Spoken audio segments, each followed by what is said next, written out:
Hey you guys, today in the kitchen, I'm going to show you how I made this absolutely delicious chocolate cookie dough cake. This is a 6-inch tall cake. I'm using my triple chocolate cake layers. I actually have this recipe on my website right now if you'd like to go and check it out.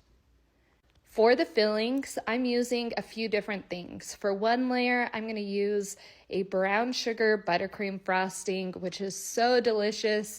And then for the next, I'm going to use a barrier of that same buttercream frosting and fill that with my chocolate ganache.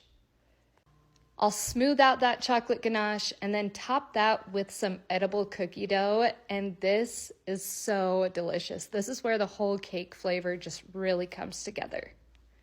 While I'm filling this cake, I do like to make sure that the cake is stable and aligned with each other, and so I will go and move some of the cake layers if needed. Then to stabilize, I will poke a hole through the center of my cake and then place a bubble straw. That way I can keep that cake in place and as stable as possible. Now on to the crumb coat. I'm actually going to use my delicious chocolate ganache for this step. This is a really great way to just lock in that moisture and to give yourself a setup for a beautiful final coat of frosting. I started by applying that chocolate ganache to the top and then working my way down and then up the cake again to cover the entire surface. This does not need to look perfect. This is just that first layer that's really going to act as a barrier and set you up for success later on in the decorating process. So I'm going to smooth this out, and then after I've let that chocolate ganache sit on my cake for a few minutes, I'm going to take my small offset spatula and run it under hot water to heat it up, and I'm going to trim off that excess frosting on the top.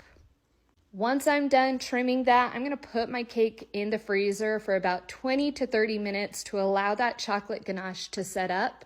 Then once it's set up, I'm going to take it out and apply my first coat of buttercream frosting. Once I've applied it, I'm going to smooth it out, and then I will take my extra frosting and fill in any little imperfections. And so I'm going to run that frosting all the way up my cake again. That way I can make sure I have a great, beautiful, bright white coat of frosting to work with. And as you can see, that chocolate ganache layer really did its job. You can see how beautiful this coverage is. It's a bright white base. Now I'm going to trim off this crown of frosting, put it in the freezer for a few minutes, and on to the decorating process.